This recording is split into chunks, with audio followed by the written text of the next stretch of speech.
In the NFL, game day is just the exam. You win or lose based on the work done Monday through Saturday.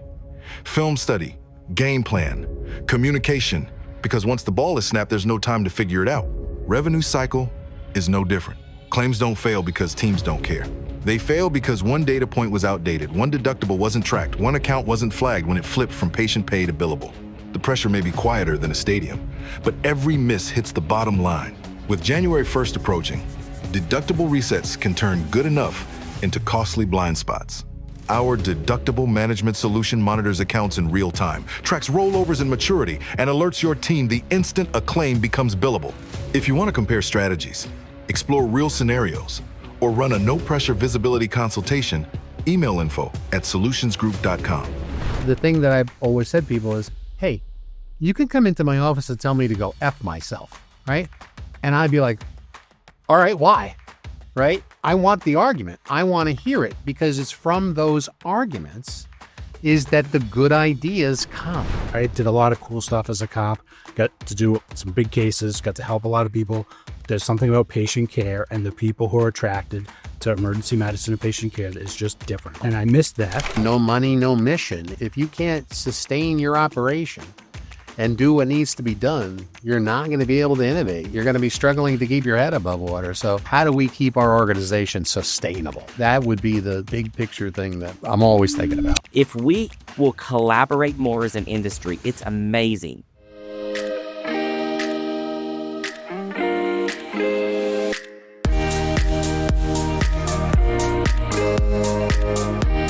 Thank you for joining us for another episode of the Leadership Lab, and I'm just ecstatic on being able to host it here at the Prodigy Studios I'm in New Hampshire actually, but a part of Pro EMS that's in Cambridge, Massachusetts, and I've got some great folks here today.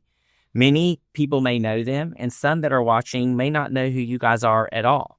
So what I'd like for you to do is kind of go around the table, introduce what you do, and then we're going to talk to the founder himself about this phenomenal organization that is here specifically in the healthcare space as we're kind of beginning to unwind. If you watched any of our shows lately, we're really talking about modern EMS and healthcare and how important EMS is in the healthcare continuum. So first of all, Bill, number one, thank you for allowing us to come in here and use your fabulous studios here to be a part of our podcast here on the Leadership Lab. But let me go around here. Start with you, Gibson. Introduce yourself and what you do for. Thank you very much. My name is Gibson McCullough. I'm the Chief Operating Officer for Professional Ambulance. I'm James DiClemente. I'm the Chief Operating Officer for Prodigy EMS. I'm Leo DeFranco. I'm an Operations Manager, Professional Ambulance. I'm Dan Wagner. I'm the CEO of the Pro EMS family of companies. And before Bill introduces himself, because we're going to kind of talk through this process, just Bill, about this fantastic organization. I'm sure when you started back in the 80s, you probably didn't think this is where you would be. So give us a little bit of a history, why you started in EMS. Take us on that journey of who Bill Mergendahl is, who Pro is, and the Pro family that you've got going on here. So when I was in high school, it seemed like the direction I was going to go was to be a doctor. So I was like, all right, well, maybe I should try to volunteer for the local ambulance service in my town in upstate New York, which is what I did. And, I was of course, for the first few weeks, I was kind of a white cloud. But then that turned around pretty quick. And I was broken in by an amazing group of people, and kind of the hook was in my belly at that point. I just kind of had found this EMS, and it was something that you almost can't resist it. I don't know. It's something. It's hard to describe, obviously. And so when I moved to Boston to go to college at Boston University as undergraduate, I started working on the ambulance when I was a full-time student at BU. and came to Pro EMS in 1987 as a sophomore at BU as an EMT. And that evolved into becoming a dispatcher and becoming a supervisor, and then eventually going to paramedic school and becoming a medic and going to law school. And just sort of at that point, looking at, different things that we did and how we could be kind of not the biggest, but just try to be the best.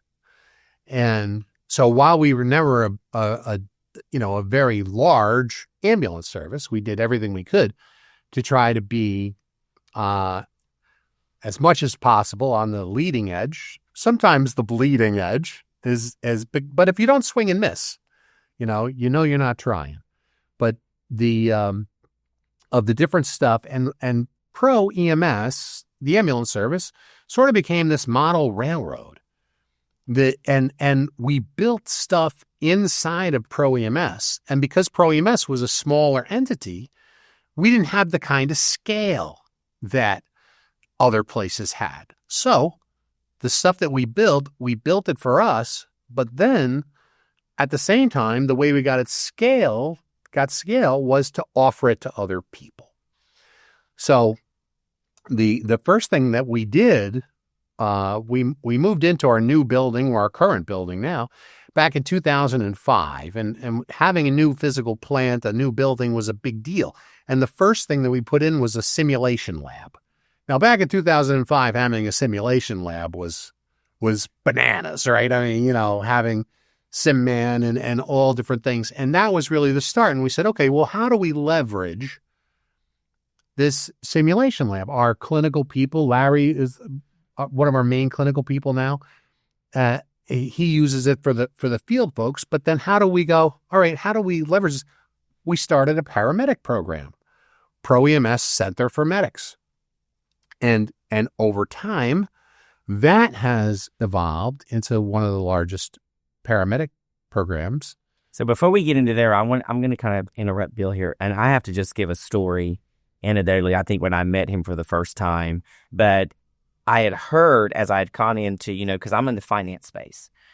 But the one thing that I like about you, Bill, and you're being a little filtered right now, is his unfiltered side of who Bill is, which is pretty fantastic.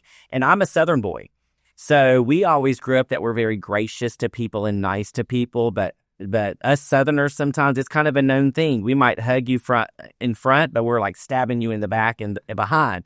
That doesn't happen here. You guys just literally say, if I don't like you, I'm going to tell you that I don't like you and what you did. And that's the one thing that I really, really liked about Bill was the unfiltered part of you. So I'm going to bring that out a little bit more of you, but he's been very kind through the process. He's extremely brilliant, smart, and I'm not blowing smoke on you or whatever, but it really is true that in the industry, you've done a lot for the industry.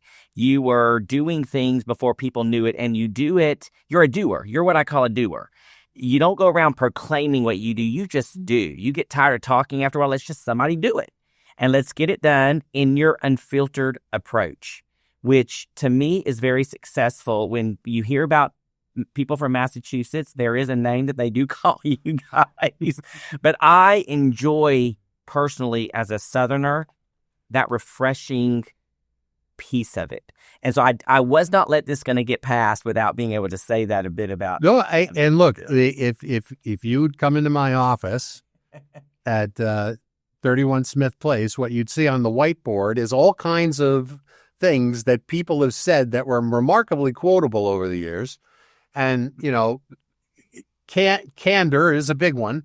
But, one of the best ones that ever actually made it on the board was Pro EMS ... where it's never too soon. Right? I mean, nothing is off limits. Everyone, but having a candor in the environment and having everyone be able to fight and argue and then to get over it, right? So let's talk about a big deal. I want to talk about where you guys are, because you guys are in the mecca of some of the best medicine in the world. MIT is in your backyard. Harvard is here. So you are in the mecca of highly intelligent folks information technology, cutting edge. A lot of the stuff that we're seeing right now in AI, a lot of these people graduated or went to school, started school, dropped out from this unique set. And Pro EMS is in Cambridge, in the backyard. So talk about how you guys have leveraged this piece in building this dynamic company that you have. We're very fortunate. I mean, I don't know that you could walk up to a map with a pin and pick a better service area. And that is not just geography. That is the culture of the city of Cambridge. That our work with the fire department, our work with the police department, our work with the city, our work with Cambridge Health Alliance, at Mount Auburn Hospital, Harvard, MIT. These are all things that have evolved over 50 years, long before I came, of building those relationships. And that's a big part of the secret sauce, is that everybody in the whole EMS system works so well together and supports each other. It's huge. You wouldn't trade it for anything. So I'm going to pivot to you, Dan. We were talking earlier today about how you guys over the last several years have taken this concept and creating kind of this service entity with all. Tell the audience a little bit about what you guys have done over the last 3-4 years, and then how this is just beginning to blossom. It's amazing to see this. Sure. I think we've really been focused on taking this concept of all these ancillary supporting companies that all Bill created to provide support to Pro Ambulance, where we were looking for, we'd like a really good paramedic program, didn't find one that suited our needs, created our own. We did the same thing for a billing company. Prodigy spun off as well. And we really focused on taking that. They're all designed and built to support Pro Ambulance, and then really beginning to scale that and create the entities as these more standalone entities to be able to grow them over time. So this is the vision that Bill has here, but you have an interesting story. And I want the audience to understand this story, because we've always been kind of the third in a stool around fire, police, and EMS. And you have a very unique background. You started here, you went to police, and Bill somehow twisted your arm to come back and say you're not retiring. But give the audience a little bit about your story, because to me, if we will collaborate more as an industry, it's amazing. We talk about it all the time, the rising tide lifts all boats. There's just a lot going, but I like the uniqueness that you bring from a public safety police standpoint. To give a little bit. Well, I'll tell you the other, but I'm sorry. But you look around. Every person on this team at this table right now worked in an ambulance together. It's amazing. Everybody. It's amazing. Me included. I mean, before I just became just too wrecked to do it, and let the people that are better able to do it. But all of us at this table work together in the field.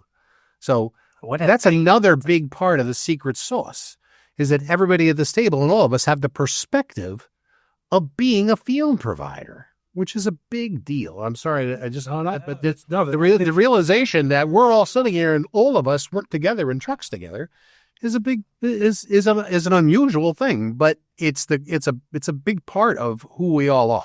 Wow.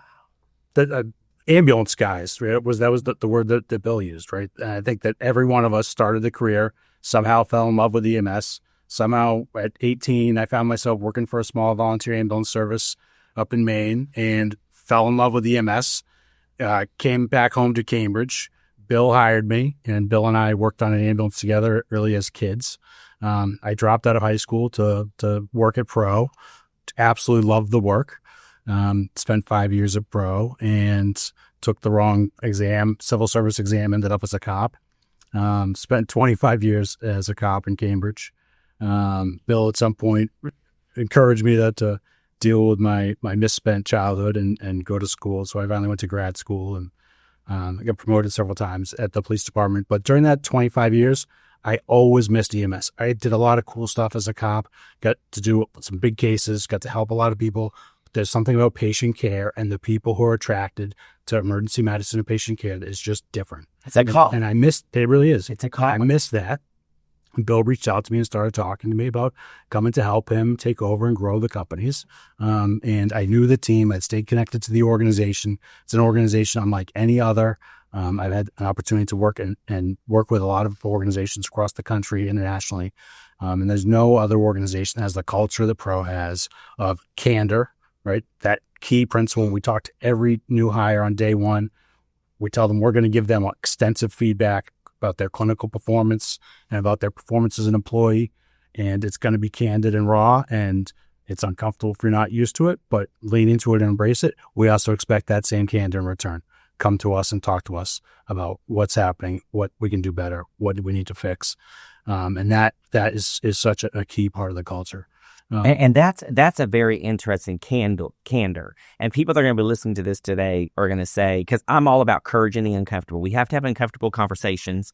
You do not shy away from uncomfortable conversations. As long as I've known Bill, he's never shied away from it. Now, people may not have received it. There's been time I've been thinking, ooh, it's very interesting. It's very interesting that we're in a disruptive component of healthcare right now. And that is very, very important, not just in EMS, but healthcare in general. And it's going to take candor to move us through where we are right now. So I think it's a very important. I'm hoping the audience is listening right now to this piece of it that's created your culture, but it's two-way feedback. It's not just candor from y'all's perspective and leadership. You guys actually want that candor back. I love that. And every new hire we encourage. Give us the feedback. We want that candor in return. Anyone who makes it to be a supervisor or director or manager, we demand that candor. They have a duty to dissent. So give us the dissenting opinion. Give us duty to dissent. Let's go from there. You were saying earlier, Bill, when we were talking before this podcast, that you guys don't have a workforce shortage issue. Talk to me about that. No, I think it's a testament to the work that all of these folks here have done and the culture that they've built over the years. That, with high clinical standards, high training standards, promoting and making sure that we have the best equipment for our field folks. So that's through what? Is this your piece, Gibson? That is this the centers for, you guys call it something? So, well, the Center for Medics is the paramedic program, and I'll tell you that's been a giant game changer when in more and more of a paramedic shortage. And what Dan said was we didn't really have access to a paramedic program that we kind of said, boy, that's a good paramedic program. So we actually created one. We leveraged the new space that we had. We leveraged the simulation lab that we had and created a paramedic program. And actually, James was one of the initial people that helped. How long ago was this? That was James's career before starting Prodigy. 2008 was one of it. So it started in 2008. I started with Center for Medics. I started as an instructor in 2010, 11. I became the program director in 2012. And it just continues to grow. It's a third bigger now than it was when I was paramedic program director. But I think to what Bill and Dan were saying, like a lot of this is just a culture of innovation. So we were able to grow that paramedic program because we're expected to go in there with big ideas. And I think when we come up with an idea, we know we're going to go in there and we're going to fight a little bit with Bill to get it done, but that's all part of the process. And I think he encourages us to really think through what we're looking to do. And by the time we go in there, we better have a fully formed idea because he's going to find the holes and he's going to help us identify how to strengthen that up. But this is duty to dissent. Mm-hmm. This is that candor, duty to dissent, the innovation that you have fostered in this group and the leadership, and it's permeated down. Is that what I'm hearing here? Yeah, that's exactly what it is. I don't think anybody at Pro that's successful is successful just kind of sitting there on a truck and being happy with the status quo. And when I actually, my first foray into this was I was just an FTO. I wasn't actually involved fully with the paramedic program, and we wanted to redo a sim lab. It was actually Bill's old office. He had moved. We said, let's build this into a sim lab.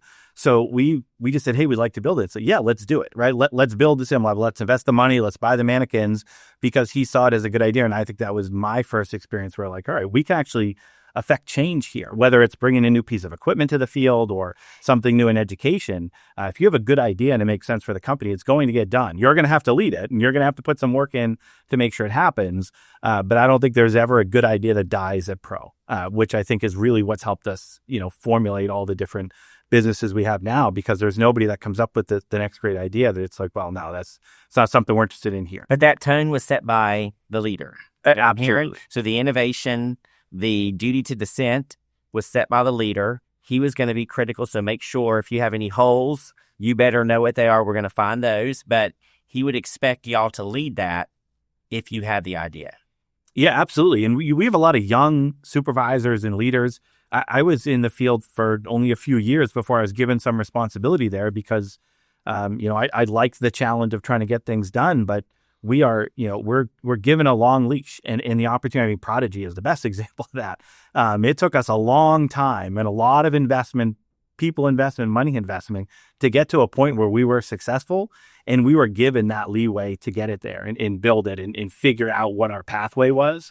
But again, what is Prodigy for those that aren't here? Because some people are seeing it, and I don't even think they know. Some don't even know that it's tied to Pro EMS. It was a thought concept that came out of this, and I'm spending some time on your duty to dissent. Because as I go around and start talking about with healthcare leaders, oftentimes we're talking about it. Are you going to protect and preserve, or are you going to adapt and innovate? And those that adapt and innovate are going to be the new healthcare leaders, not just in EMS, the new healthcare leaders. And it is set by the tone of the leader. But it is surprising to me how many say that. But the moment something happens, if it's the law of the lid, if the leader is not open to dissent, discussion, and candid conversations, you will not adapt and innovate. And so I want to talk a little bit about Prodigy, because to me, most people I didn't realize that until, of course, then I'm like thinking, this is actually Bill's company. And it was Bertha. So tell me a little bit about that piece, how that intersects and why it's so important. I'm going to look at you, James, but always feel free to. When you go to that, the thing that I've always said to people is, hey, you can come into my office and tell me to go F myself, right? And I'd be like, all right, why? Right? I want the argument. I want to hear it, because it's from those arguments is that the good ideas come. It's that back and forth. Now, look, I'll be the first guy to go, no, what about that? That, and again, having the back and forth and constantly just hashing it brings out the good ideas. And from something that sounds like a bad idea or something that sounds like a great idea, it evolves. And bad ideas usually go to die, like James said, but good ideas can get life if people are constantly thinking about how can we make it better? How can we do this? How can we add this? And you don't, Bill, just do that internally. I know at the company that, me and my business partner manage, Solutions Group Services, you have that dissent. Your feedback has actually made our systems better. And so you don't just do that internally. You also take that same approach externally with your partners. And your unfiltered approach says, if you're not open to it, well, I'm just done with y'all. Y'all be idiots. And that he probably says some other colorful words, but just moves on. But I think that you should be given kudos to that. And I'm hoping that we're listening today, because I'm really excited about this. I'm glad to do this impromptu, because it's the wisdom of leaders like you for our next generation, because you won't always be around, and people are going to be able to look and understand the influence and the legacy that you're leaving to bring up all these wonderful leaders. Well, I'm not the smartest guy in the room anymore. These guys. I agree with you. You're not. Right. These guys are. Right? These guys are, especially in their individual spheres of responsibility. They're the smartest guys in the room. Right? Back in the day, maybe that was me, but it's evolved so much, right? But you're passing that baton, and that's what we have to do. Right, everybody has to check their egos at the door. Absolutely. Everybody has to check their egos at the door and realize and be secure enough with yourself to go, man, I don't know. That's something that Larry will know. What's the best vent that we should use? I have no idea what the best vent we should use now. But I'm going to call Larry DeFranco or Thomas Wabi or James, and they'll know. This episode is sponsored by Insight Advisors, the trusted partner EMS leaders turn to for clarity, compliance, and confidence. With N-Control, our intelligent audit tool, you can turn data into action revealing hidden revenue, compliance gaps, and workflow inefficiencies before they impact performance. Built by EMS experts, It delivers the independent validation every agency needs to move forward with confidence. And if audit privilege is something you need, we've got that covered too. Even if you already have an audit tool in place, connect with us to understand the difference between your current audit program and the end control life of a claim audit.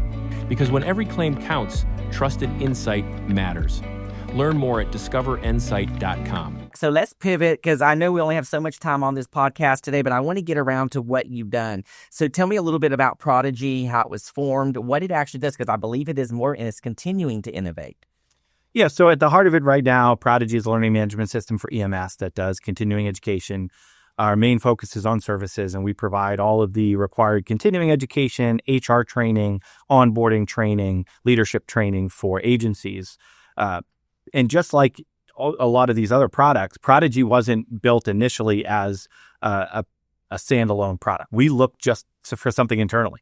We went out, like Dan said, with the paramedic program. We went out to try to find a learning management system. When the National Registry changed their model and we adopted Massachusetts and required live training, couldn't find anything we liked. Started off with a webcam taped to a ceiling and me 12 hours a week in a studio, just presenting content to our partner agencies and our employees. And as we got some momentum, we had agencies reaching out saying, hey, I heard what you're doing. How do I buy that? Well, we should probably come up with a way for them to purchase it. And then through several iterations, it is what it is now. But it really started from a need that we had, innovation internally in iterating and discussing and, everybody really pulling together to get that product to where it is, to now where we are, we are a standalone business under the Pro EMS umbrella. And our size is a testament to the work that we've done. And we are one of the largest contributors to CAPC, which is our accrediting body, and credits issued every year. We're one of the largest contributors to that. And we have some of the best presenters in the world on our platform in wanting to work with us, partly because of that spirit of innovation and wanting to make sure that the product that we're putting out feels different, that are more innovative to other similar products in the market. And a lot of that comes from the spirit of what we've done at Pro EMS, where we don't want to just be a product that people can buy. We want them to want to use us, whether it's the ambulance service, Center for Medics, billing, because we are doing things to uplift the whole, the whole EMS. So you're doing what I say, you're creating an experience. Yeah. You're creating an experience for the end user. Now, your experience, is it just your online learning management tool for EMS professionals, or do you do anything outside the healthcare? So everything is in healthcare. We do some physician credit. We work with NEMSP, so we do some physician credit. We've done some creative work. We did a documentary with New Orleans EMS on their response to Katrina. Which I will stop here. That's probably one of the best produced that we've heard from a lot of, when I viewed it, I'm thinking, this is amazing. And it kind of went viral. It did, yeah. Right? We were shocked, and I'm going to give a lot of credit actually to the two guys behind the camera at this shoot, Mark, who works for us, and then Zach, who does a lot of work with us, who produced that on essentially no time. We had 3 weeks from the concept to delivery, which in the documentary world is impossible to do. I mean, most of these take years to produce and plan. So it did. But again, it came out of that spirit of innovation. I don't think in an organization that didn't operate as nimble as we do, we would still be discussing the logistics of it if we were at a standard organization. But because we're nimble and creative, we don't mind talking in New Orleans, saying, yeah, we'll be there in 3 days. Get some people lined up to record interviews, and we'll figure out a way to get this done. And I'm just going to tell the audience whatever, as we in healthcare are beginning to look and adapt and innovate, because that's happened. You have to be nimble. Because we've got a surgence of stuff. It's happening in the AI space. You're seeing for every one AI company that's successful, 10 are not. And so it's adapting, it's innovating, and it's constantly churning. And that is very, very important, that I think you guys have done some very interesting things with as well. So Larry, let's talk a little bit about what you're doing. You're quiet over there in the back, because I know you're doing some stuff around clinical, and this is a really big deal. If you watched any of my episodes lately, we're talking a lot around mobile integrated health, community paramedicine, modernizing EMS that looks around. I hate this treatment in place component, because I think we've narrowed ourselves. We need to really be in the evaluation mode, and if you've listened to a podcast that I literally just aired with Dr. Brian Miller, who is an internist with Johns Hopkins. He also sits on the Medicare Payment Advisory Commission. He's also worked under the Trump 45 administration and the Centers for Medicare and Medicaid Innovation and value-based type stuff. But it's very interesting, the conversation that we had that was really relevant around that paramedics can do more. And that scope needs to grow. So tell me a little bit about what you're doing, because a lot of people are just beginning to gain, they're beginning to understand. Is something that many people have been working on for 20 years now. I feel like in the last 6 to 7 months, there's been a lot of discussion around this. We as an industry are bottlenecking ourselves sometimes with our nomenclature, and words matter. From an attorney's perspective, every word matters. And so talk me about what you guys are doing here.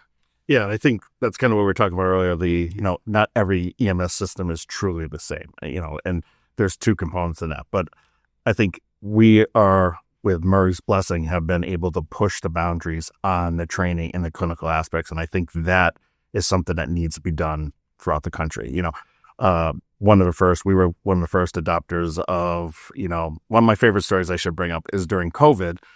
We're trying to train and keep people alive on ventilators, and everybody in the state is struggling to move people back and forth on ventilators. We found a piece of equipment that showed us we had an error, and not so much an error, but it was a call that was very complicated, and it ended up being a hospital problem. But we found a piece of equipment that was very, very expensive, and I went to Bill in Gibson and said, "Hey, this just saved us on a clinical issue. Can we buy it?" And it was just yes. I was like, but it's very expensive. Will it help the patient? Yes.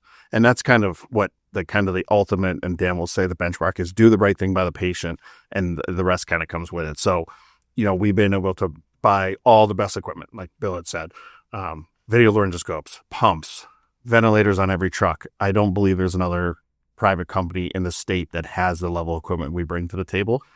Prodigy, that's game changing for us. We're able to do just-in-time training on an event that might happen that day. A day later, we can have a training module to show what happened. How do we mitigate it and get it to everybody? So I think the resources that are given to us on the clinical side, and that sphere is amazing. So it's very interesting to me that you're using the just-in-time. Lots of people think around that from inventory management and things like that, but you're also using it in the training side of it. Now, I'm going to go to, because as we're kind of winding down, and I want to ask everybody a final question before we end the podcast, but I want to stop with you, Gibson, because I've known you for several years now. I've known you since we did some stuff. This is when I was really involved at the time with the American Ambulance Association. Now that I'm doing something else with the technology company or whatever, I like to say I'm Switzerland now, so I love that. But you do sit behind the scenes some, but there's a lot of things that you do that's pretty amazing. And so give the audience just a bit about what you're working on, what you're doing. I know you're involved in a lot of things. It's sometimes hard to tout our CV, but I want you to do that. Well, I appreciate that. Really, my biggest focus today is just ensuring that able to support the day-to-day operations of the ambulance service. We're really blessed to have amazing workforce. And one of the things that was kind of touched on earlier a little bit, but I really want to drive home is in regards to the culture. And that was something that really started with Larry Stone and Bill and has filtered down. And I struggle with our new hires to describe it accurately. And it's going to sound corny, so forgive me, but having worked at a number of other agencies that I very much enjoy, Pro's the only spot I've ever worked that has a soul. And everyone there knows instinctively what to do for the patient. They know what is the right thing. And so it makes my day-to-day job of trying to backfill and support them and making sure that we're keeping our compass straight very easy. And so first and foremost, I'd say very lucky to have this wonderful workforce that is truly centered. That allows me to spend time with whether it's COAMPS, Committee on the Accreditation of EMS Programs as a board member, doing work with FPA 3000, the first accredited standard for active shooter response. Work with the AAA, work with the region, Metro Boston EMS Council. Which is the American Ambulance Association, not the auto. Not the auto. Not the auto. So, and really what has been wonderful about that experience is, to Larry's point about one EMS system, being able to have that exposure to this sort of national perspective and being able to bring back little nuggets every time and saying, we saw this on this trip or we talked about this. It's both affirming that we're not alone dealing with our struggles, but it's also been very helpful for that think fast, innovate quickly, fail quickly perspective. And it really just speaks to the overall culture that Bill and Dan have promoted.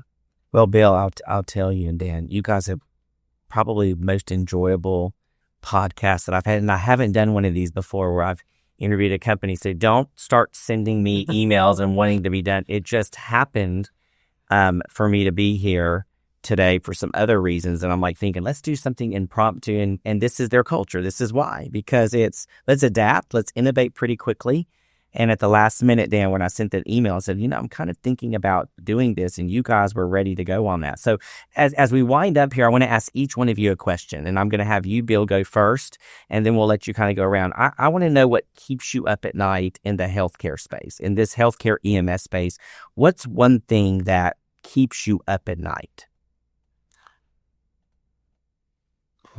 Well, I mean, there just seem to be so many things in the deck stacked against us every day. It always seems like once we defeat one problem, another one comes up. But obviously sustainability, no money, no mission. If you can't sustain your operation and do what needs to be done, you're not going to be able to innovate. You're going to be struggling to keep your head above water. So, how do we keep our organization sustainable? That would be the big picture thing that I'm always thinking about. And you're hearing that's resonating a lot. Who wants to go next? I won't pick on you. Go Dan. I think for me, it's seeing a lot of innovation from people outside of EMS and trying to innovate for us, where they don't quite understand what our struggles are. Just seems like, especially us on the software side, we see a lot of outside software developers coming in and creating products that we don't actually need, solving problems that we don't actually have. And it's really hoping that more places can take an innovative culture like we have and create products for us that come and solve actual needs that we have. Because, I know especially in the educational software side, what really keeps me up is people coming in and building software that creates more challenges than it fixes and makes it difficult for us to really show people that there is a tool out there to solve their problems. So you hear that if you're an innovative or a tech company and you're trying to solve problems that we don't need, don't enter our market. Gibson, what keeps you up at night? I certainly agree with the other two. I'd throw in there just the global preparedness. I feel like healthcare in general, we're far more on the razor edge than the public is aware. And it wouldn't take much to fracture the system further. Oh, boy, that's a whole other podcast that we need to have related. No kidding. I would say mine comes from the clinical side and kind of how my brain thinks. Could we be doing more? Is there more that we could be doing to help that one more person that year to keep them healthy, alive? And I think, but the system that I'm in allows me to do as much as I think. So I'm able to sleep knowing that we roll out the equipment we need, we roll out the training we need. But there's always going to be that, could there be ultrasound on the truck? The little extra things I like to poke these guys about, that are not cheap, but they are willing to kind of, put it out there. So keeps up. Could we save one more person? Sure, but we'll keep working towards that. So through the eyes of the patient, that's kind of the thing. And Dan, I'm going to start with you.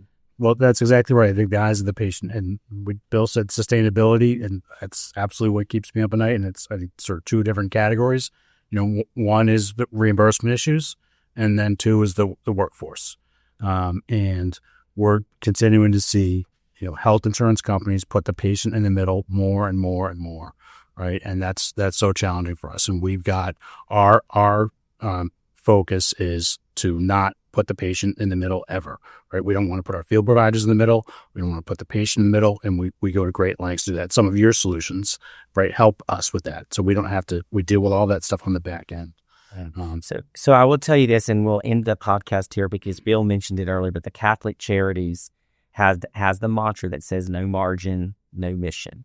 And so regardless of I don't care what part of the healthcare continuum you're in, if there's not a margin, you cannot have the mission. And our mission is, how can we better serve the patients? And that is going to take the hospitals to the physician community. And we're having a very uncomfortable conversation right now, because does every patient need to go to the hospital? Does every patient need to be seen by a doctor? And so there's a lot of stuff happening. The Rural Health Stabilization Fund, regardless of where you are on that from a political perspective, but it's going to allow for innovativeness to happen in the healthcare industry. And you guys are an innovative company. You're adapting. You're nimble. And so I just want to say thank you guys for giving some time out of your day. Like, I know it's a lot. You guys are busy, but continuing to share your story, because it's things like this that give people hope that there is hope in healthcare. And so we will get there. As a society, we are going to get there, but it is going to be uncomfortable, some of these conversations. And the one thing I like about you, Bill, your duty to dissent, I'm never going to forget that. And I'm going to use that, and I'm going to give you guys credit for the duty to dissent and do it with candor. I got to trademark that as soon as we're done with this. You better. But I'm giving him credit for it. This is pretty fantastic. Thank you guys for joining the Leadership Lab in another episode.